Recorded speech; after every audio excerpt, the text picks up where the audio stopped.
pedagogía crítica y pensamiento creativo en educación.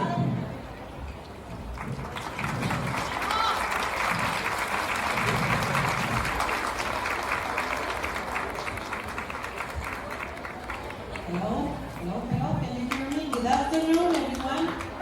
Welcome. It's a pleasure to have with you in this moment. We hope you enjoy this event and learn from every experience. Yes, can you hear me? Thank you, everyone. Let's start. El doctor Jaime Ortega Vela es egresado de la licenciatura en Ciencia Política, Unidad Iztapalapa de la UAM, con posgrado en Estudios Latinoamericanos, UNAM. Ha desarrollado líneas de investigación en torno al pensamiento crítico y la historia de las clases subalternas en vínculo con las izquierdas en México y América Latina. Ha escrito artículos, capítulos de libro y reseñas en publicaciones de diversos países de América Latina y Estados Unidos. Escribió los volúmenes Leer el Capital, Teorizar la Política, México UNAM 2018, La Incorruptible Imaginación, Itinerarios de Louis Althusser en América Latina, Chile, Doble Ciencia 2019, Del Palacio Negro a la Selva Lacandona, Louis Althusser en México, Chile, Ariadna 2023, La Raíz Nacional Popular, Las Izquierdas más allá de la transición, Senos, México 2024, En el mediodía de la revolución, México UAM 2024, y es preciso soñar, Lenin en y para él, Marxismo Latinoamericano, ATIC Ecuador 2024. En coautoría con Juan de la Fuente, El invierno social llega a su fin. Las izquierdas frente al resurgir campesino, 1959-1965, México UAM 2022. Y con Máximo Modonesi Gramsci y Berlinguer en México, vínculos entre comunistas italianos y mexicanos en los años 70, México UAM 2023. Como compilador ha aparecido en la antología del pensamiento crítico mexicano contemporáneo, Buenos Aires, Claxo 2015 y México UNAM 2018.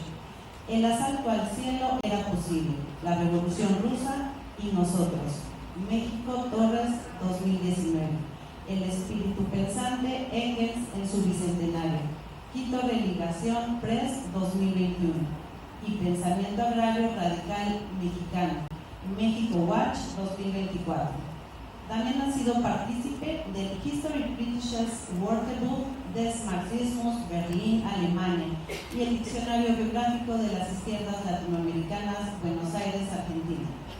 En 2019 recibió la beca Edmundo O'Gorman para realizar una estancia de investigación en el Centro de Estudios Mexicanos de la Universidad de Columbia en Nueva York y en 2023 la Silas Palmer Fellowship para realizar una estancia en los archivos del Hoover Institution en Stanford University. Es integrante del Sistema Nacional de Investigadores Nivel 2 y cuenta con perfil PRODER. Miembro fundador de la Asociación Gramsci México, integrante de la International Gramsci Society. Fue parte del Grupo de Trabajo Herencias y Perspectivas del Marxismo 2019-2022 y actualmente funge como facilitador del Grupo de Trabajo Historia y Coyuntura Perspectivas Marxistas. Todos ellos auspiciados por Claxo. Es coeditor del boletín El Ejercicio del Pensar. Recibámoslo con un fuerte abrazo y aplauso para ti.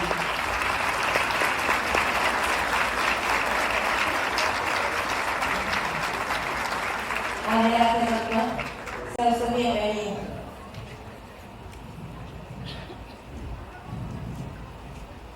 Gracias.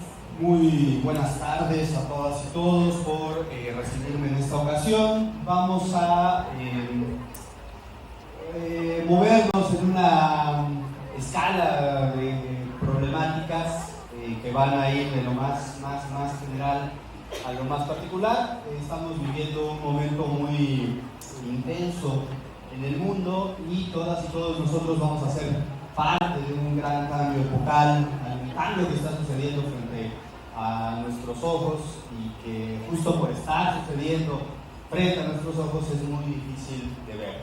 es muy difícil de distinguir y resulta complejo. Todos ustedes tienen una tarea tremenda, que es la de la educación. Todas y todos estamos observando las grandes transformaciones tecnológicas, técnicas, pero al mismo tiempo estamos involucrados en procesos de cambios, insisto, de manera acelerada, que nos obligan a repensar nuestro papel, nuestras tareas, nuestras estrategias, la manera en que utilizamos nuestras energías y nuestras capacidades.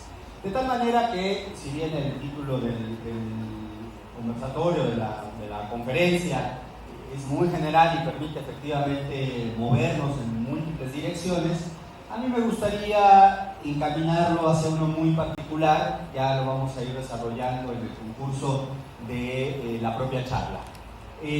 No sé quién le pueda ir cambiando ahí la ponencia. Bueno, desde las épocas más antiguas tenemos un gran problema con la educación del conocimiento, y es esta tensión, esta dificultad, esta contradicción irremediablemente presente, que es movernos entre lo universal y lo particular. No hay manera de eludir esta discusión. Este es un gran principio epistemológico, este es un gran principio que articula todas las discusiones desde hace siglos, que es cómo nos colocamos en un lugar, en un espacio, ya vamos a hablar de eso, particular, siendo parte de algo mucho más amplio que todas y todos nosotros, algo mucho más amplio que todas nuestras capacidades. De hecho, nosotros como seres humanos tenemos capacidades limitadas, y sin embargo, esas capacidades limitadas, que evidentemente todas y todos tenemos, son parte de un universo mucho más amplio, en el que la suma, y no es una suma lineal, sino una suma seleccionada, una suma a partir de determinadas condiciones, nos da la idea de lo universal. De lo que se trata aquí con este principio epistemológico que nos involucra a todas y todos nosotros que estamos metidos en el tema educativo, es cómo pensar, cómo llevar adelante una reflexión que busque articular el todo, es decir, todas esas capacidades universales que los seres humanos hemos desarrollado y que cada vez son más complejas.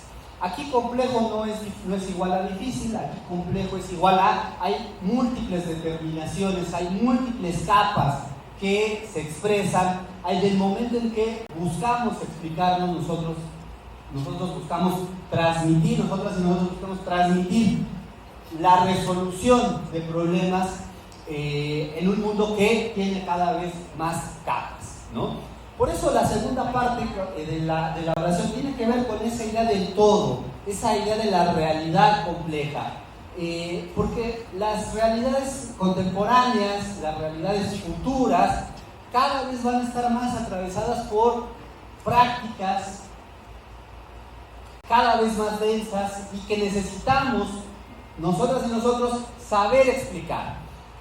Cualquier resolución de problemas contemporáneos tiene que considerar no solamente, digamos, el problema en bruto, el problema en llano, el problema liso, sino además, pues, podemos pensar dimensiones ecológicas. Es muy difícil que en 2026 nos acerquemos a un problema, nos acerquemos a una dimensión de la vida sin considerar las prácticas ecológicas. Es decir, hay dimensiones que tienen que ver con, por ejemplo, sabemos el día de hoy que hay recursos finitos, sabemos el día de hoy que el tipo de matriz energética que hemos decidido para construir nuestra civilización pues se va a agotar más tarde que temprano, probablemente no lo veamos nosotros directamente, pero sabemos que va a ocurrir. Pero también tenemos que considerar junto a lo ecológico toda la dimensión productiva, de qué somos capaces o no somos capaces de producir como comunidades nacionales, como comunidades de identidad, como comunidades de género, como comunidades de cualquier tipo.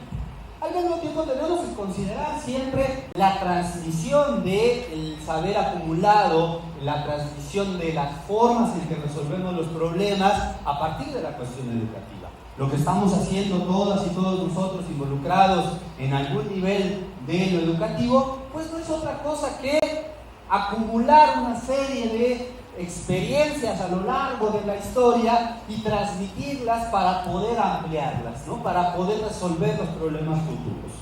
Y al mismo tiempo, por supuesto que estamos, aquí puse algunas, ¿no?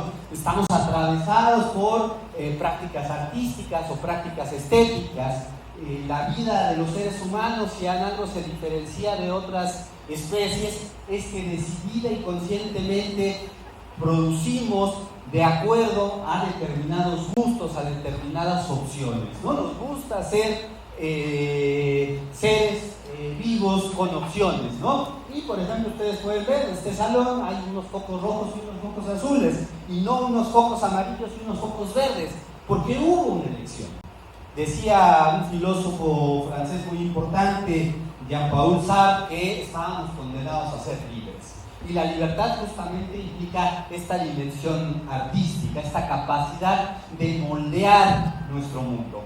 Entonces, cuando nosotros y nosotras en el mundo educativo estamos ocupando un espacio en el escenario para resolver una determinada transmisión de saberes, una determinada transmisión de conocimientos, una determinada resolución o una indicación de cómo podríamos resolver los problemas de nuestro tiempo, nos encontramos con que estamos atravesados por diversas prácticas. Y ese todo ya no puede estar escindido de estas prácticas. Tenemos que ser conscientes de que existen, de que tenemos que considerarlas y de que tenemos que tomar decisiones en torno a ellas. Si el día de hoy nosotras decidimos dejar fuera alguna de estas u otras dimensiones, lo estamos haciendo conscientemente y estamos pagando el costo de esa decisión. Por eso lo importante tiene que ver con esta idea de lo articulado. ¿Cómo relacionamos, cómo vinculamos, cómo matizamos, cómo decidimos segmentar o no, cómo decidimos partir los problemas a partir de determinadas miradas, cómo decidimos incluso eludir algunas de estas dimensiones prácticas que tienen que ver con absolutamente todos los seres humanos.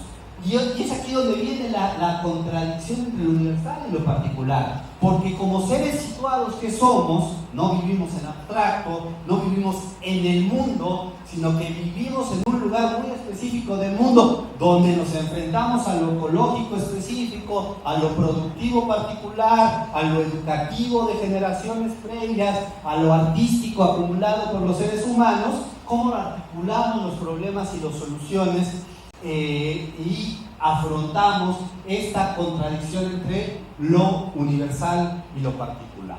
No se trata, por supuesto, de decir que todo es complejo y que por tanto nunca vamos a encontrar la resolución. Efectivamente, no hay una resolución sencilla entre lo universal y lo particular. Cualquier dimensión de la vida está atravesada por un montón de variables, un montón de condiciones, un montón de espesores y de capas que no podemos nosotros elegir, que no elegimos de hecho, y al mismo tiempo trabajamos sobre ellas, las moldeamos, las reinventamos, las rehacemos, las rearticulamos, y es ahí donde viene el momento particular. Este concepto de la totalidad es un concepto que viene clavado con el pensamiento occidental, básicamente lo podemos encontrar en otras culturas, en otras civilizaciones, y hemos tendido la sociedad contemporánea, la sociedad que hemos construido en los últimos siglos. Vean, ahí viene la contradicción entre lo universal y lo particular. ¿Por qué? Pues porque nosotros somos seres finitos con 70, 80, 90 años, y aquí estamos hablando de una sociedad que es mucho más lejana, pero que sin embargo heredamos, ¿no?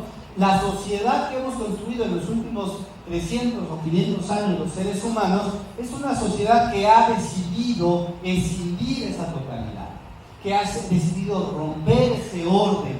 Y efectivamente, al romper ese orden, lo ecológico está autónomo de lo productivo. Lo productivo está autónomo de lo educativo. Lo educativo está autónomo, es independiente de lo artístico, de lo estético, del gusto. Y llegamos a este tremendo momento de crisis acumulada, en donde tenemos que decir, oigan, ya no podemos seguir escindiendo, ya no podemos seguir separando, ya no podemos seguir independizando lo ecológico de lo productivo, lo ecológico de lo educativo de lo estético. Ya no lo podemos seguir haciendo. Y sin embargo, nuestro pensamiento sigue moviéndose en esa mirada absolutamente fragmentada. Lo opuesto a la totalidad es el fragmento. Lo opuesto a la totalidad es pensar que no hay universal ni hay particular, que solo existe lo universal o que solo existe lo particular. No, mentira. Existen en vínculo, existen en relación, existen en múltiple determinación. Lo particular está determinando lo universal, un determinado particular está determinando lo universal, y un determinado universal nos está afectando todo el día en el aquí y en el ahora, en nuestra realidad inmediata, que es el particular. Por eso, la idea justamente que tenemos, el reto que tenemos en adelante, y ahora estoy moviéndome en el plano más general, más abstracto, pero vamos a tener que bajarlo a la realidad del aquí y a la ahora, esa realidad absolutamente llena de problemas y contradicciones, y vamos a marcar hacia dónde es una posibilidad que camine este intento de restablecer el principio de totalidad en medio de un mundo que está verdaderamente en crisis. Entonces, recapitulo, universal y particular es el principio esencial de todo tipo de pensamiento crítico. El pensamiento crítico tiene que pararse y decir, existe una universalidad, es una universalidad que no elegimos, es una universalidad que no controlamos, es una universalidad, es decir, es algo que está más allá de nuestras capacidades de control, y al mismo tiempo nos enfrentamos al día a día, al estar en el salón todos los días, al enfrentarse a los dilemas, a las peripecias, a las complejidades, a las dificultades, frente a nuestros colegas, frente a los otros ciudadanos, frente al gobierno, frente a los distintos niveles de gestión, frente a las burocracias, frente a todo el mundo, ¿no? Entonces, este es el gran dilema del pensamiento crítico. El pensamiento crítico tiene que pararse, tiene que apostarse sobre esta contradicción. No podemos eludir lo universal, pero tampoco lo podemos transformar. Lo que sí podemos transformar es nuestra particularidad. Y en nuestra particularidad tenemos que ser conscientes que existe eso que es más amplio y que está implicando la presencia de dimensiones ecológicas, productivas, educativas, ideológicas, étnicas, de género, de condición corporal, de edad. Es decir, yo aquí puse unas, pero podríamos enumerar una cantidad grandísima de determinaciones prácticas. Es decir, cuando digo determinaciones prácticas o prácticas, me refiero a maneras de enfrentar, maneras de ser en el mundo, maneras de enfrentar el día a día. No podemos eludirlas, ¿sale? Entonces, ahí el secreto del pensamiento crítico, y por eso el pensamiento crítico es infinito, porque infinitas son las distintas ecuaciones o las distintas configuraciones, la manera en que, vamos a decir así, conjugamos, por ejemplo, lo ecológico con lo estético, lo artístico, lo productivo con lo educativo, pero lo educativo y lo ecológico, ¿qué estás privilegiando tú? ¿Qué nivel de la vida estás privilegiando? ¿Estás privilegiando el económico? Si privilegias el económico, quizá el ecológico te queda al final. Si privilegias el educativo, a lo mejor lo ecológico te queda en una primera instancia de manera más importante. Si privilegias lo económico agrícola, entonces lo ecológico quizá vaya adelante. Es decir, hay muchas maneras de conjugar esta manera de pensar la totalidad, el todo de los problemas de una manera articulada y de una manera compleja. ¿Qué quiere decir complejo aquí? Que es diversificado, que no hay una ecuación. Lo ecológico no te resuelve lo productivo y lo productivo no te resuelve lo ecológico. No es lineal, ¿no? Hay configuraciones distintas, hay configuraciones de acuerdo a cómo vemos el mundo, a nuestra particularidad. En algunos lugares lo ecológico es dramático en este momento, en otros lugares no parece ser tan dramático. En algunos lugares lo educativo parece lo más urgente, en otros lugares lo educativo ocupa segundos o terceros lugares. Piensen ustedes en este momento, por ejemplo, si ustedes abren en este momento algún periódico en su celular, alguna cadena informativa, lo ecológico en Europa es 1000 personas muriendo de calor. Bueno, lo ecológico es importante, está cobrando la vida de muchas personas. Y ustedes pueden abrir ahora el periódico y no van a encontrar referencias a lo ecológico en las islas, por ejemplo. En algunas islas, pensemos en nuestros vecinos en el Caribe. Las pequeñas y grandes islas del Caribe no parecen tener grandes problemas ecológicos, pero sabemos bien que en un futuro próximo las islas van a tender a desaparecer. Va a subir el nivel del mar y van a desaparecer las islas. Y entonces ese va a ser un problema, porque esa gente va a tener que emigrar. No sé si lo sepan, pero las islas van a desaparecer. Está ya lo sabemos que va a suceder, ¿no? Entonces, bueno, ¿a qué le damos mayor énfasis cuando explicamos el todo? La que sigue, por favor, por allá, si me pueden apoyar. El dilema universal y particular. Esto era lo que yo trataba de decir, esta primera aproximación. La primera aproximación siempre es estar conscientes de que vivimos en un mundo que nos excede, en un mundo que no controlamos, en un mundo que nos determina, pero que vivimos en condiciones específicas. Por eso el nombre de su congreso en personas, que remite al sentipensar, se puede ubicar justamente en esa manera particular, porque el sentipensar puede ser compartido, pero es compartido solo a riesgo de que lo experimentemos particularmente, ¿sale? Entonces, el gran dilema, el gran problema siempre va a ser cómo pararnos, cómo comprender, cómo actuar, cómo transformar una realidad en medio de esta gran contradicción. Es una contradicción, ¿por qué? Pues porque hacemos parte de lo universal, pero no lo controlamos. Y controlamos el particular, que tiene límites siempre, pero esos límites son muy importantes. Que tengamos conciencia de ellos, que tengamos capacidad de identificar, que tengamos capacidad de ubicar y que actuemos respecto a nuestros límites. Nadie actúa haciendo algo que no va a lograr. Actuamos sabiendo lo que podemos hacer. Y claramente esa frontera puede ir aumentándose, ¿no?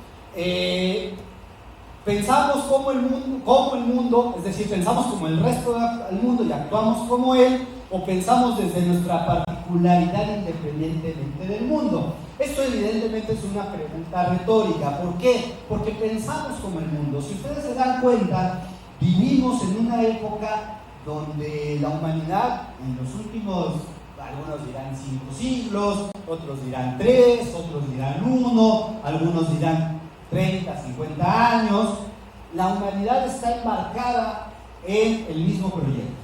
Hacia donde camina el mundo, caminamos todos. Hace 70 años, no, hace 80 años, la humanidad usaba poco petróleo.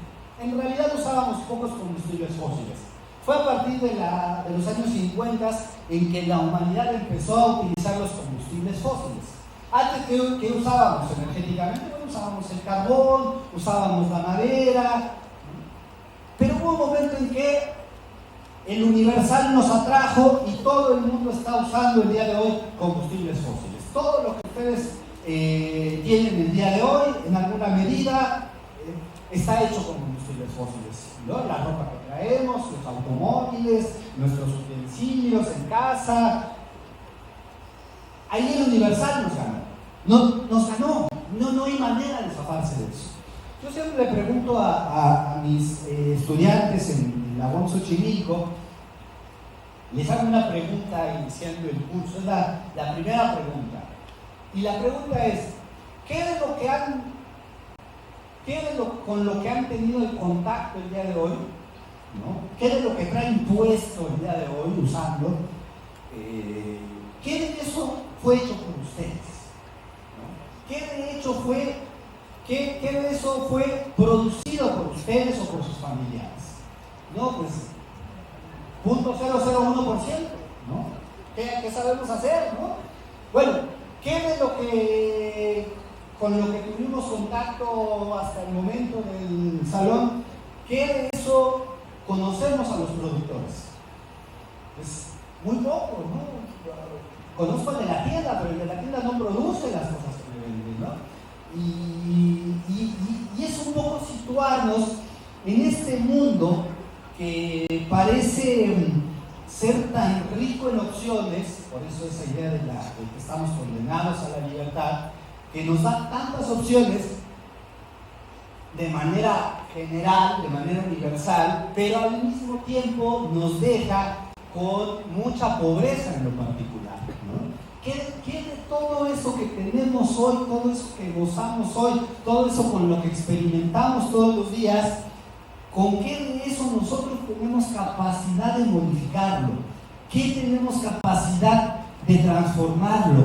¿Qué capacidad tenemos de producir nuestra vida? Fíjense, esta es una pregunta fundamental. ¿Qué de todo ese universo cotidiano, inmediato, que está ahí, está la mesa, está el agua, está la bolsa, está el osito por allá, ¿qué de todo eso nosotros somos capaces de intervenir, de modificar, de producir?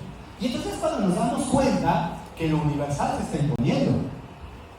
Porque no somos capaces, en realidad somos muy poco capaces individualmente, como humanidad somos muy capaces, pues si no, vean todas las cosas que tenemos, ¿no? Y sale uno y ve al mundo moviéndose, ve los autos y ve el comercio y ve a la gente conectada en el celular. Pero en realidad esta segunda pregunta es la que nos orilla a preguntarnos, a cuestionarnos nuestra capacidad de colocarnos en uno u otro momento. Yo se los pregunto a los alumnos, que son mis alumnas y mis alumnos, son gente de 18, 20 años,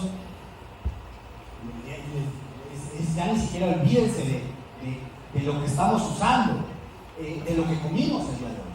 Que de lo que comimos el día de hoy somos capaces de producir nosotras. Muy poco, casi nada. Muy poco, casi nada, tendiendo a verdaderamente nada. ¿Qué quiere decir eso? Quiere decir que el pensamiento se enfrenta a una particularidad, a un mundo inmediato, a un mundo del día a día, de cada momento, de cada instante, que en realidad hace parte de algo que no controlamos. Eso es universal, ¿no? Cuando alguien le dice, vamos a dejar de usar la matriz energética del petróleo, no se puede, no nos podemos zafar de eso. Es verdad que no nos podemos zafar de eso. Y esto va a tener mucho sentido con la última parte de la exposición. Y un poco la pregunta que nos tenemos que hacer en todos los ámbitos, pero especialmente en el educativo, es si nosotros podemos resolver las presiones de lo universal, es decir, las presiones de ese mundo que existe más allá de todas y todos nosotros, que tiene connotaciones, ya lo dije, estéticas, tiene connotaciones ideológicas, tiene connotaciones ecológicas, tiene connotaciones productivas. Podemos zafarnos de esa presión universal y pensar exclusivamente desde lo específico, de lo particular, o no podemos, o qué límite tenemos. Yo creo que el pensamiento crítico es descubrir qué tantas posibilidades tenemos de colocarnos en lo particular. Yo creo que el pensamiento crítico no puede deshacer lo universal, Tenemos una matriz energética, tenemos una manera de comer, tenemos una manera de vestir, tenemos una manera de transportarnos, tenemos una manera de comunicarnos, ¿no? ¿Qué es el pensamiento crítico? Es descubrir las capacidades que tiene nuestro aquí, nuestro ahora, para posicionarnos frente al mundo, ¿sí? Se trata así de cuestionar el universal, se trata así de tratar de deconstruirlo, se trata así de desarmarlo, pero al final tenemos capacidades muy específicas en nuestro día a día. En nuestro día a día tenemos capacidades limitadas. Todo esto que estoy exponiendo ahora lo pueden encontrar ustedes en las grandes obras del pensamiento crítico, eso que se llamó la teoría crítica, que viene de Alemania. Lo pueden encontrar en el pensamiento francés, que fue muy importante en los años 60, el llamado postestructuralismo. Lo pueden encontrar en toda la reflexión latinoamericana. Bueno, el concepto de sentir pensar es producto de América Latina, es producto de entre otros, ese personaje que fue Orlando Falsborda, que fue un sociólogo colombiano muy importante, ¿no? Son maneras, todas esas son maneras de posicionarse frente a este problema, ¿sí? Lo que hacemos en esta idea del pensamiento crítico es posicionarnos frente a este problema, tratar de destrabar esta contradicción que no se puede resolver, porque en algún momento lo particular gana autonomía, pero la va a perder irremediablemente. Y en algún momento lo universal parece avasallante, parece que genera un gran consenso, pero hay un momento que ese consenso se rompe. Hay un momento. Y esto lo traigo a colación con ustedes aquí el día de hoy, porque yo creo, y esto es una cosa mía y voy a insistir como a lo mejor solo, no estoy solo, pero que estamos en un momento en donde esto está en crisis. No porque se vaya a resolver y entonces todos nos vayamos a encerrar en nuestra particularidad. Eso sería regresar al mundo de 1210, 1100. No, eso no va a suceder, ¿no? Pero tampoco estamos ya en un momento donde lo universal sea plenamente impuesto, ¿no? Estamos en un momento de crisis, estamos en un momento de transición, estamos en un momento de cambio de paradigma. Sí lo estamos. Yo sé que eso lo han escuchado muchas veces, ¿no? Y puede ser que haya otros cambios de paradigmas, pero me refiero a un cambio de paradigma global en la manera en que estamos organizando el mundo y en la manera que estamos comprendiendo nuestra situación dentro de ese mundo. Ahí estamos en un momento de transición y voy a tratar de demostrar en dónde veo ese momento de transición y sobre todo hacia dónde podríamos dirigirnos. La que sigue, por favor. El gran reto, entre otros, del sentipensar, el acompañante del sentipensar, es el pensamiento situado. Pensemos en el lugar. Tenemos que pensar en nuestro lugar. No estamos pensando en la humanidad, no estamos pensando en los seres vivos, no estamos pensando en el reto de pensar situadamente, ¿sí? Situarnos estamos en el mundo, no estamos alejados del mundo.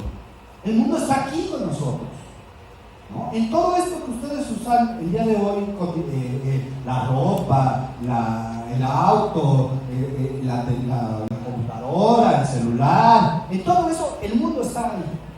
El mundo no está. Pensar situadamente no es pensar al margen del mundo, es pensar el mundo en nuestro día a día. Ese es el reto. El reto es pensar, no que estamos independientes del mundo, no somos independientes del mundo. Hay cosas productivas, ecológicas, estéticas, educativas que están aquí, están en nuestro día a día, ¿no? Entonces, pensar situadamente no es ser independiente del mundo. Pensar situadamente es pensar cómo somos frente al mundo, cómo el mundo está en nosotros y en nosotros, ¿vale? Y aquí es donde empiezan los problemas, porque venimos de una época en donde, que fue más o menos, la podríamos periodizar, de los años 70, 80 hasta más o menos 2010, 2018-2020, donde estábamos en un momento de emergencia de múltiples identidades. Múltiples identidades que son producto de la propia sociedad, donde nos enfrentábamos a una fragmentación mayor. Esto del universal y lo particular estaba muy fragmentado, ¿no? No parecía haber vínculo entre uno y otro por el nivel de fragmentación. Este es un problema político, este es un problema epistemológico, este es un problema ecológico, este es un problema de cómo nos relacionamos entre todas y todos nosotros, ¿no? Esto es lo que se está acabando. Esto es lo que se está acabando. ¿Qué es lo que se está acabando? La fragmentación, ¿no?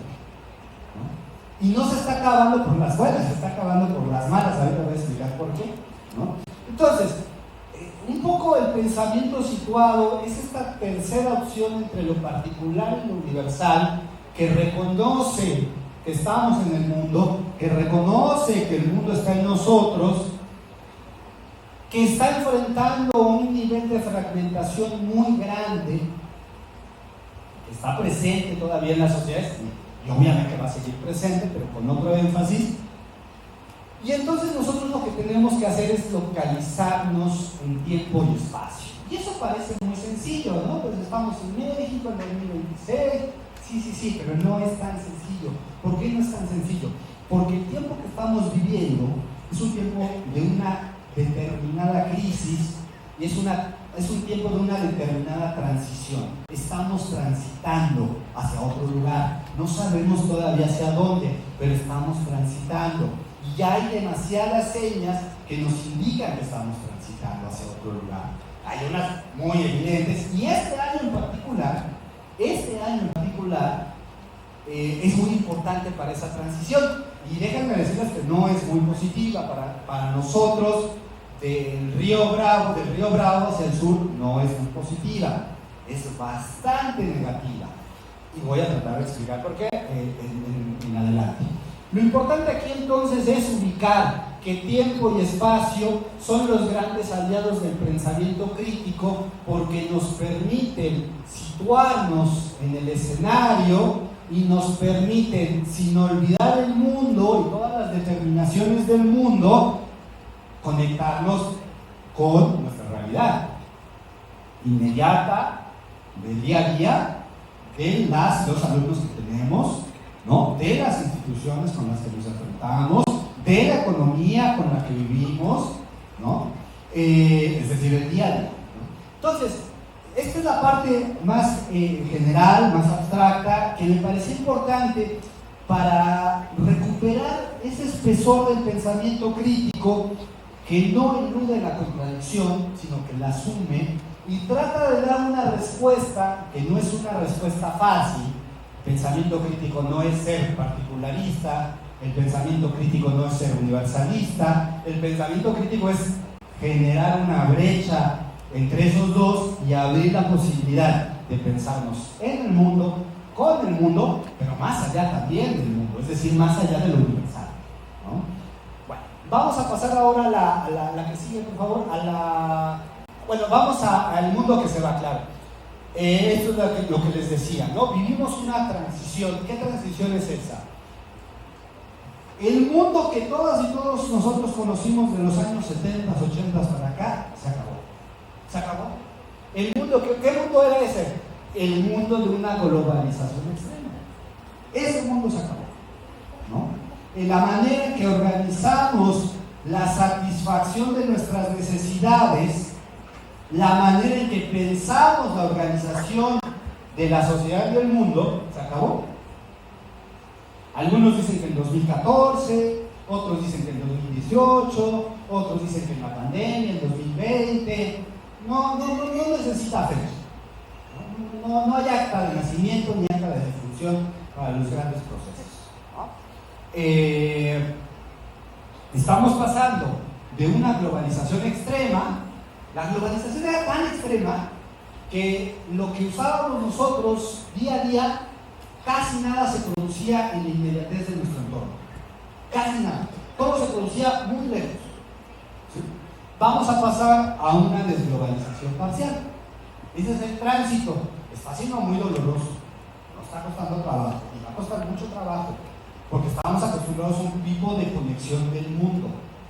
Y esas conexiones en parte van a seguir, pero otras se van a cortar, otras se van a acabar. ¿Sí?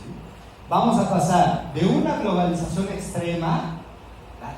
La globalización, se acordarán muchos de ustedes, fue el gran concepto de los años 80, fue el gran concepto de los años 90, fue el gran concepto de los 2000, que era cómo nos pensábamos en un mundo globalizado, en un mundo interconectado.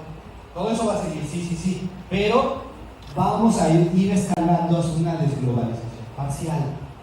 Y por eso toda la parte primera, porque si avanzamos hacia una desglobalización parcial, entonces lo más importante ya no va a ser lo universal. Lo más importante va a ser situarnos en el espacio-tiempo. ¿Sí? No es que nosotros querramos hacerlo voluntariamente, es que las condiciones van para allá. ¿Sale? Esto, segunda, tiene algunas complicaciones. Aquí cuando me refiero a Estado, me refiero a los Estados nacionales. ¿Sí? Estados nacionales, ustedes saben, existen Estados nacionales, en América hay 50, en África hay 80, ¿no? Los estados nacionales, ¿vale? Vamos a pasar de estados nacionales muy debilitados, ¿sí?, a estados que van a tratar de segmentar la dimensión económica, a segmentadores de mercados. Todo eso es muy importante. ¿Por qué es tan importante? Pues porque todas nuestras necesidades son satisfechas por el mercado. Todos compraron cosas. Si no las hacemos, pues las compramos, ¿verdad? La pregunta, ¿qué de lo que tienen usando el día de hoy lo hicieron ustedes pues para este lugar? Pues como hacemos muy poco, yo no podría hacer esta guayabera, yo no podría hacer este reloj, pues vamos al mercado, al intercambio. ¿Qué es lo que vamos a ver? Vamos a ver que los mercados, la dimensión económica de la vida, pasó de ser una idílica fábrica mundial, que era como lo vendían en la época de la globalización. Somos una gran fábrica. Mira, el auto que se vende en Estados Unidos está armado por mexicanos en Aguascalientes con productos hechos en Vietnam, ¿no? Ese era el gran mercado, la gran fábrica mundial. Bueno, eso se acabó. Y lo que estamos viendo es que los mercados, la economía, están comenzando a ser instrumentos de batalla. Ya lo vieron con Trump, ¿no? Te voy a poner aranceles. ¿Qué es? Pues a la economía como un arma. No te permito que le vendas petróleo a la isla vecina, a Cuba. Pues es un arma. ¿Sí? El mercado pasó de ser esa fábrica mundial a un instrumento en una guerra que tiene tintes económicos. La economía nació como la política, nacieron para sustituir a la guerra. La economía existe para sustituir a la guerra, la política existe para sustituir a la guerra. Los deportes, ¿no?, los mundiales y las olimpiadas nacieron para sustituir a la guerra. Bueno, ahora que estamos viendo que todos esos instrumentos se vuelven armas de guerra. Y armas de guerra, vean ahora, estamos en unos conflictos, tenemos 3-4 guerras abiertas, ¿no? 3-4 guerras abiertas. La que sigue, por favor. ¿Por qué 2024 es muy importante? Porque existe una fecha que es el 3 de enero. Aquí ya me meto en la parte política. Ustedes y yo nos enteramos el 3 de enero de que el presidente de este país se llevó al presidente de ese país, ¿no? Algunos celebraron, otros se quejaron. Es un cambio de paradigma. ¿Sí? Es un cambio muy radical que no nos hemos dado cuenta de lo que significa, ¿no? El 3 de enero de 2026, con la acción militar de un país sobre otro, al otro país lo pueden ustedes criticar, había gente que lo criticaba, tenía muchos problemas, efectivamente. Pero ese acto, que parece un acto que no tiene nada que ver con la educación, que no tiene que ver con la transmisión de conocimientos, que es muy alejado, no, es un acto que va a modificar toda la manera en que estamos pensando en el mundo. Es la certificación que el mundo globalizado de la gran fábrica donde todos estábamos conectados económicamente y pensábamos fragmentar reglamentariamente, se acabó. Este acto, como suelen ser los actos en la historia, pues son actos reales, actos de fuerza, actos de guerra, actos de apropiación, es lo que modifica nuestra manera de pensar. No es al revés, como decía en el clásico, no son las ideas las que modifican la realidad, la realidad la que modifica nuestras ideas. Guarden el 3 de enero del 2026 para la historia, porque aunque pasó muy lejos, pasó a miles de kilómetros y aparentemente no tiene nada que ver con nosotros y nosotras, tiene mucho que ver. ¿Por qué tiene mucho que ver? Porque certifica que el mundo está en una transición y que el modelo educativo que habíamos pensado de la fragmentación, donde o estábamos entregados al mundo o estábamos entregados al fragmento, se acabó. Se acabó ese mundo. La que sigue, por favor. El fin de la globalización tiene consecuencias muy profundas para la manera en que nosotros nos dirigimos en lo educativo. Sí tiene consecuencias, porque es otro mundo. Estamos hablando no solo porque en el inmediato sea otro mundo, que aparentemente no tiene mucho que ver con nosotros, sino que es otro mundo al futuro. Lo que viene es distinto, eso es lo que quiero decir, lo que viene es distinto. Fin de la globalización, se acabó esa globalización, todos estamos conectados, qué bueno que existe China, qué bueno que existe la maquila en México, qué bueno que sacamos petróleo de aquí y de allá, eso se acabó, ¿no? Vamos a una nueva formación, esto es un concepto que lo pueden revisar ustedes el día de ayer, salió un artículo de un intelectual que estudió en México, por cierto, que no es mexicano, es un intelectual boliviano que se llama Álvaro García Linera, que está tratando de comprender hacia dónde vamos, ¿no? Entonces dice, bueno, es una especie de neocapitalismo, no es el mejor concepto, pero bueno, trata de darle alguna asidero, ¿no? Un neocapitalismo de Estado. Y lo más importante para nosotros, entramos a una época de vasallaje. Vamos a ver, estamos viendo en vivo, en el aquí, en el ahora, estamos viendo la formación de estados que han cedido su independencia política y económica y han decidido de ser estados vasallos. Y ahí está esta foto, es de Trump firmando una cosa que le llamó el escudo de las Américas. Si ustedes vieron las noticias, ahí está el presidente de El Salvador, ahí está el de Argentina, ahí está el de Panamá, por ahí está el de Costa Rica. El mundo cambió, está cambiando. Lo que pasa es que estamos tan atrapados en el aquí y en el ahora que no dimensionamos los significados de ese mundo. Y de lo que se trata el pensamiento crítico justamente es de desmontar la universalidad, el mundo va para allá, y ubicarnos en el dilema del aquí y el ahora, no en el aquí y en el ahora, sino en el aquí y el ahora futuro, en lo que viene, en lo que tenemos que hacer. Esta imagen que fue de hace unos meses, de esta cosa que, por cierto, ya llamaron a la segunda vuelta de esa reunión, esta es para la historia, o sea, es para la formación. Miren, yo estudié una cosa que se llama estudios latinoamericanos, entonces sé de la historia latinoamericana. Esta imagen la pudimos haber visto solamente en un momento previo de la historia, que fue hace 100 años, cuando Estados Unidos había invadido un montón de países. Hace 100 años, más o menos, Estados Unidos invadió a Nicaragua, invadió a Haití, invadió a Cuba, invadió a México, se quedó con Puerto Rico, invadió Dominicana, ¿sí? 100 años, es como si el reloj no pasara, ¿no? Estamos 100 años atrás. Bueno, esta parte política, ¿qué tiene que ver con el pensamiento crítico? Bueno, esta parte política nos dice hacia dónde va. No solamente lo dominante en el mundo, esto es lo dominante en el mundo, ¿sí? Esta imagen es de ¿a dónde va el mundo? Es un mundo muy triste, ¿eh? Porque estados vasallos quiere decir que somos estados que solo solo somos considerados abastecedores de materias primas. No van a formar ingenieros, no van a generar astronautas, no van a procurar doctores, no van a procurar sociedades educadas. No les interesa eso. Quieren materias primas, quieren minerales, quieren recursos, quieren petróleo, quieren oro, quieren litio, quieren lo que hay. ¿Sí? Eso es lo que quieren.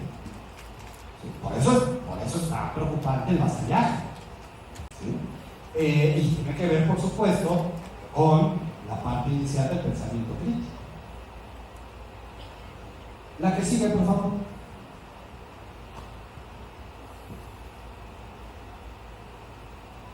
La que sigue, por favor, si me ayudan. Ahí está. Gracias. Grandes retos del futuro. Palabra ida y traída y revuelta y mal usada, ni modo. El gran futuro, y en esto la educación van a ver que es el corazón de hecho, está entre soberanía o vasallaje. Allá va. ¿Sí? Esto nos está obligando a pensar una visión, a pensar de otra manera la noción de soberanía frente al vasallaje que está compuesto por un binomio extraño. Cuando se estudia el concepto de soberanía, normalmente se dice, bueno, cuando un gobierno es capaz de controlar un territorio.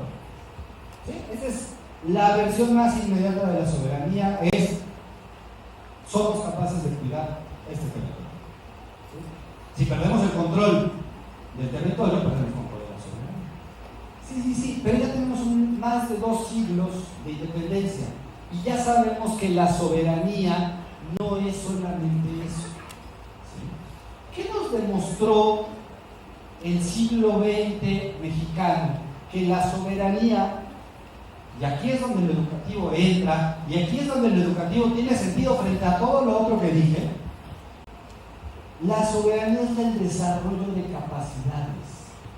La soberanía no es que tengamos 4 policías en una frontera. No. Puede ser que eso haya sido en algún momento, cuando empezamos a ser Estado. ¿Por qué Estados Unidos nos arrebató Nuevo México, Texas? Porque no teníamos control, no teníamos población suficiente. No teníamos población. ¿Cuál era la última ciudad de México? Era Santa Fe, ahí arriba de Albuquerque, Nuevo México. No teníamos suficiente población, no teníamos control sobre el territorio. Y claro, cuando alguien 3 veces más fuerte que tú, pues te pasa por encima. ¿Sí? Eso pudo haber sido la soberanía como dominio del territorio hace 100 años, hace 150 años. Pero lo que nos dejó un siglo de experiencia, por eso la historia es tan importante, es que la soberanía es el desarrollo de capacidades técnicas humanas. Por eso el educativo es tan importante, porque la soberanía tiene que ser el desarrollo de las capacidades intelectuales, físicas, técnicas y materiales. ¿Sí? Eso es la soberanía. Por eso el futuro es soberanía vasallaje.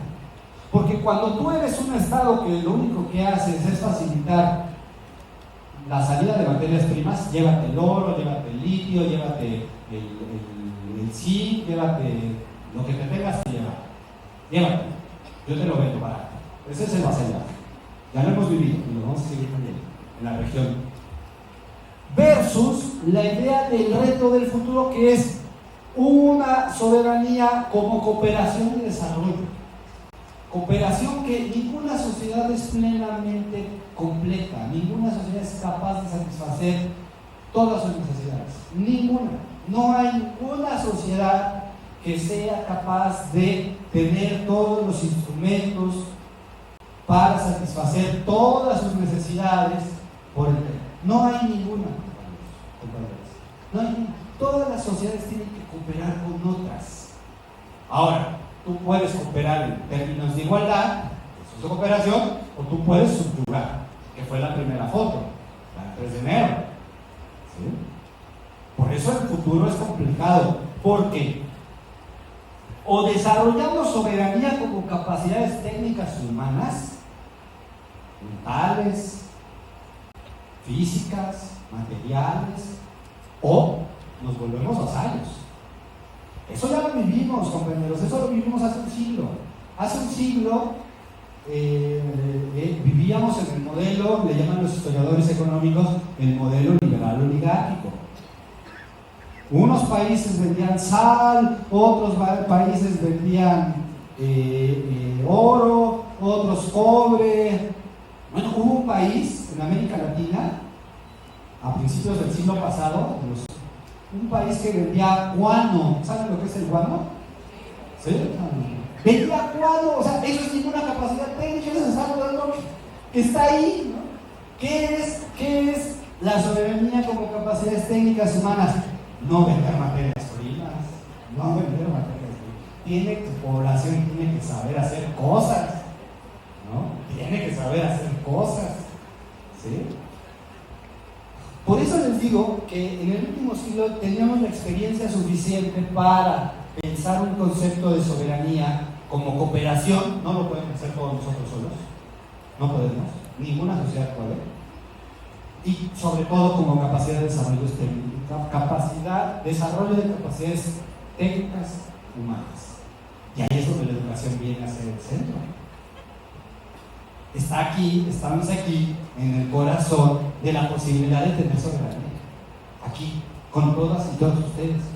Todos ustedes son en el aula promotores de esa posibilidad en la medida que contribuyamos al desarrollo de capacidades técnicas humanas. ¿La que sigue, por favor? ¿Cuáles son los 4 retos que tenemos para pensar el futuro? A menos de que queramos ser vasallos y nos vayamos con Trump al escudo de las Américas y estemos al lado de Milei, de Bukele y de no sé qué. ¿Cuáles son los retos futuros? Todos y todos tendríamos que saberlo. La más evidente: soberanía energética. No podemos depender que nuestra sociedad se mueva comprando energéticos. No se puede.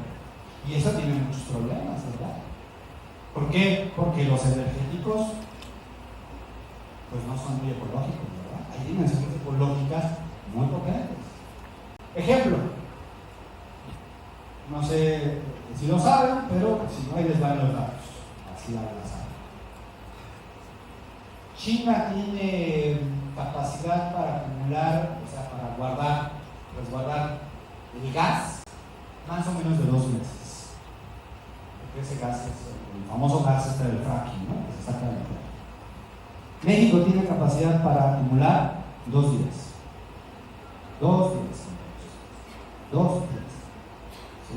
Nos volvimos peligrosamente dependientes de comprar gas a Texas. Texas nos vende el gas baratísimo. Baratísimo. Es absurdo lo barato que es el gas tejano. Claro, ya que Texas cierre la llave del gas, yo quiero ver qué vamos a hacer. Porque tenemos para resguardar 2 días y no tenemos otra producción. Pero eso implica decisiones ecológicas, ¿verdad? Políticas, técnicas. No tenemos capacidad en este momento, en 2026, para hacer autosuficiencia de gas. No tenemos. Y no la vamos a tener en 10 años, o 5. Tenemos que construirla. ¿Ven por qué la soberanía es desarrollo de capacidades técnicas? ¿Sí? Materiales. Los combustibles fósiles tienen más o menos 80 años de ser usados, se van a acabar, ¿no? Hay que resguardarlo. Ustedes saben que cuando el general Cárdenas expropió el petróleo, pensaba que el petróleo era sobre todo para consumo interno. El problema es que nos volvimos vendedores de petróleo. Ese fue el problema. Hay que buscar fuentes renovables, pues sí, algunas, ¿no? Algunas nos dan. Y hay que pensar en los viejos conocidos. Pues por ahí hay quien dice que la energía nuclear. Vamos a ver. Nivel 1 de la soberanía, la energética. Nivel 2 de la soberanía, bueno, a lo mejor es el 3, pero lo puse aquí en el 2. La digital. Todos los instrumentos de recolección de datos que tenemos el día de hoy, que tienen ustedes en sus celulares, No tenemos control sobre ninguno de ellos. No hay control sobre ninguno de ellos. Cada que entramos al Google, cada que nuestro teléfono nos reconoce, no tenemos control, compañeros. No tenemos control. La mayor parte de la inversión del mundo está vinculada a sus celulares, al uso que están usando de los celulares, compañeros. Estados Unidos está creciendo económicamente porque están invirtiendo en eso que le llaman la minería de datos. ¿Qué necesitamos? Necesitamos capacidades humanas para construir una cierta infraestructura de soberanía digital. Eso no lo podemos nada más comprar, ¿verdad? No lo rentan, no lo venden, lo rentan. Son rentas que pagamos, ¿no? Son rentas. Y toda la información que ustedes comparten en su celular, y sus hijas, y sus hijos, y sus alumnos, presentes y futuros, todo eso es dinero, ¿no? Y todo eso es dinero que está a otro lado, y todo eso es dinero de datos y de información que no controlamos. Muy importante, es muy importante. No es posible. Yo esa es la queja con mi universidad. Mi universidad le paga a Google. Le estamos pagando a Google con toda la información de nuestros alumnos y de nuestros profesores y nuestras clases, y todo se lo pagamos a Google. Se lo pagamos, no lo dieron, se lo pagamos. Bueno, la segunda, no sería la primera en realidad, la soberanía alimentaria, ¿verdad? Porque todo está muy padre, pero pues hay que comer, ¿no? ¿Y qué creen? Que no tenemos soberanía alimentaria. Este año no vamos ni a la mitad, vamos un poquito más de la mitad, y ya es el récord de comprar maíz en Estados Unidos. Ya, superamos, porque este año es el máximo año de producción de maíz. ¿Saben ustedes que Estados Unidos es el principal productor de maíz? Pero nosotros somos el principal consumidor. Es una contradicción. ¿Quiénes son los otros grandes productores? No somos nosotros. China, Argentina, Brasil y Estados Unidos, los 4 grandes productores de maíz. Y nosotros somos el primer consumidor. Y ya no les quiero decir, ese maíz está hecho para forrar. El maíz que nos venden está hecho para forraje, está hecho para los animales o para nuestros combustibles. Bien, ¿cómo soberanía no es tener control sobre el territorio solamente? Soberanía es capacidad de satisfacer nuestras necesidades. Hay necesidades muy elaboradas, como las digitales, muy elaboradas, pero muy necesarias. Yo los quiero ver a todos y todas nosotros un día sin celular, ¿no? Quiero ver a los alumnos un día sin celular, nos vamos a volver locos, ¿no? Pero hay otras, la energética, compañeros. La energética es la alimentaria. Porque además no se trata de comer por comer, ¿verdad? Que a veces así parece. Hay que comer bien. Es un derecho comer sanamente. No tenemos soberanía alimentaria.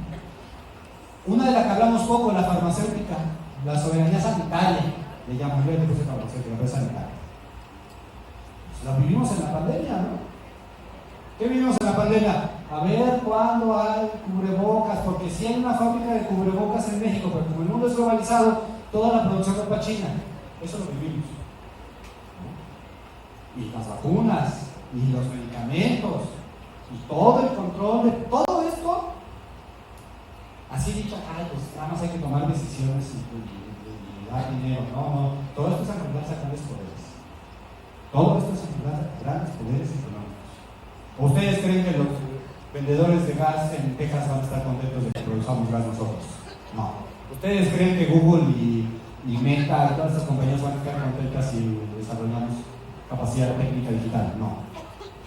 ¿Ustedes saben cuántas empresas controlan el 80% de comestibles en el mundo? Todos los comestibles en el mundo lo controlan 4 empresas, ¿no? Se le llama la ABCD, no me acuerdo de los nombres, son 4 empresas distintas. Archer es la primera. 4 empresas controlan el 40% de todos los granos en el mundo, de todos los granos que nos comemos, ¿sí? Y bueno, en la farmacéutica ya no les falto, ¿no? Pues si hemos estado enfermos sabemos lo que es, ¿no? La soberanía no es tener control sobre el territorio nada más, compañeros.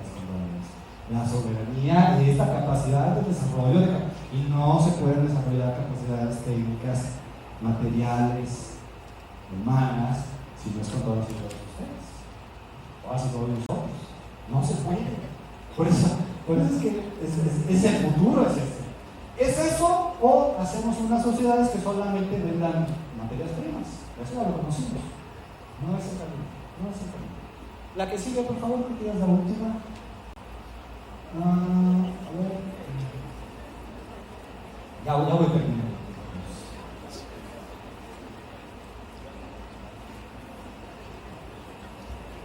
Vamos a... ¿Me ayudan con la última, compañeros?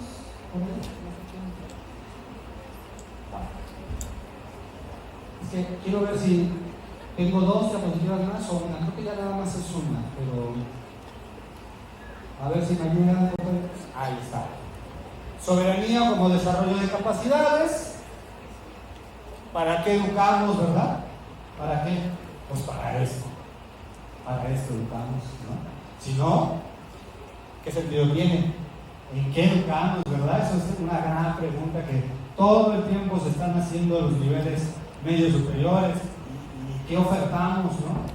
¿Qué carreras ofertamos, no? ¿Cómo educamos? Yo quiero poner acento en esta última, que es educación y coordinación social.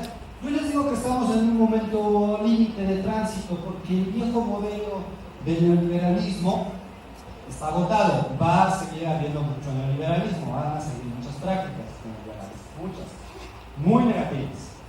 Pero lo esencial del neoliberalismo se acabó. Lo esencial del neoliberalismo se acabó. Lo que la educación tendría que hacer es sustituir la educación más neoliberal, que era la educación fragmentada, la educación donde solamente importa el individuo, tal, por una relación donde exista coordinación social. Trabajo, es decir, capacidades físicas, intelectuales, comunidades, no solo el aprendizaje, también las comunidades realmente existentes. Y todo ello es lo que sustenta la soberanía.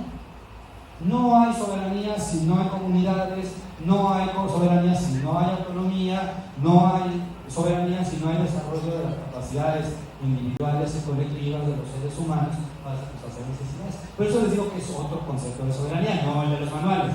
El de los manuales es un estado soberano cuando controla el territorio. No. Soberanía es cuando somos capaces, comunitaria e individualmente, de sostener nuestras capacidades para solventar nuestras necesidades. Eso. Y quiero terminar, ahora sí, se me puede, esta es la última. Me gusta mucho esta portada de este libro, a ver, ahorita en la pongan, creo que es la última, que es un libro viejo, pero no por viejo deja de ser irrelevante, y que es una condición muy especial la que vamos a vivir en México. Ya con esto termino, ya nada más que le pongo en la última. A ver, ayúdenme impresionando para que me pongan la última. No, la que sigue, por favor, la que sigue.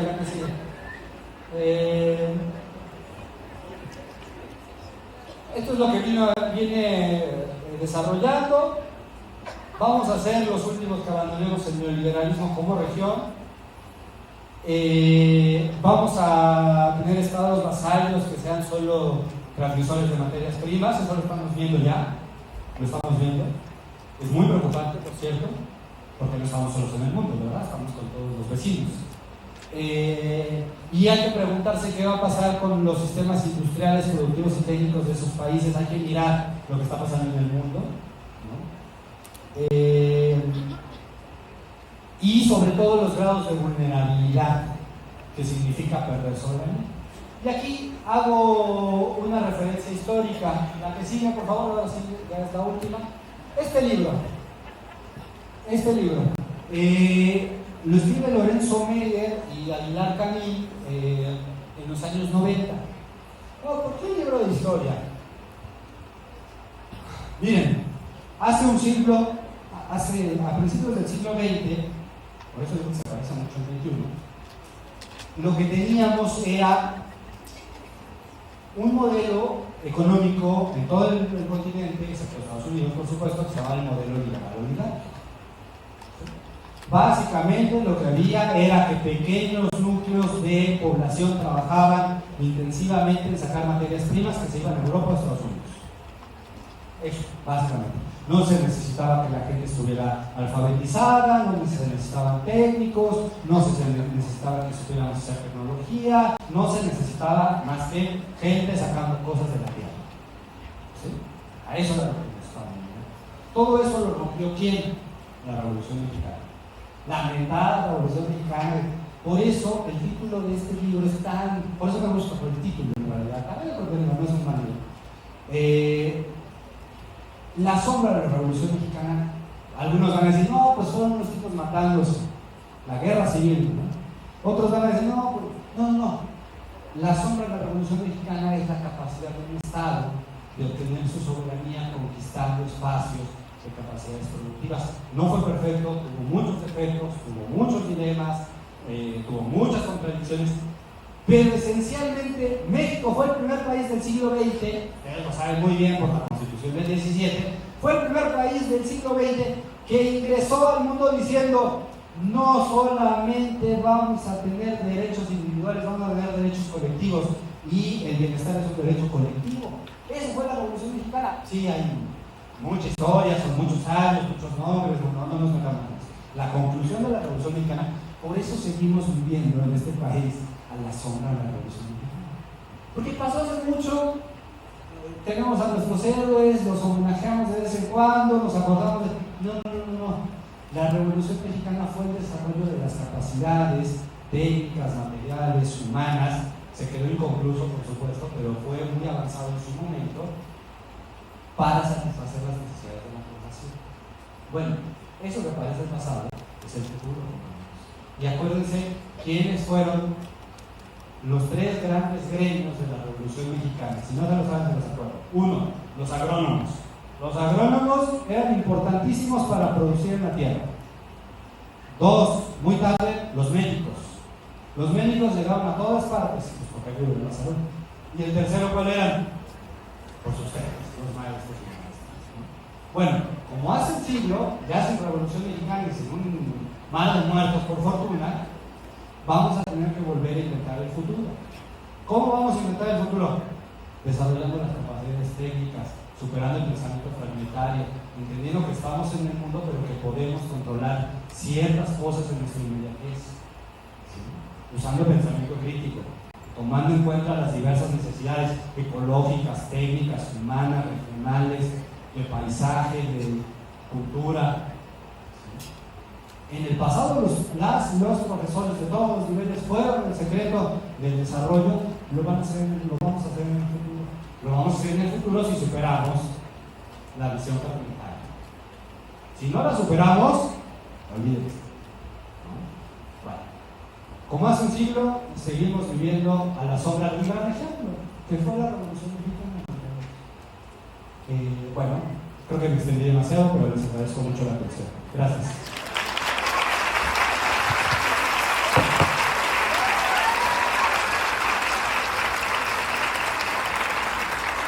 Analizar experiencias, revisar evidencias,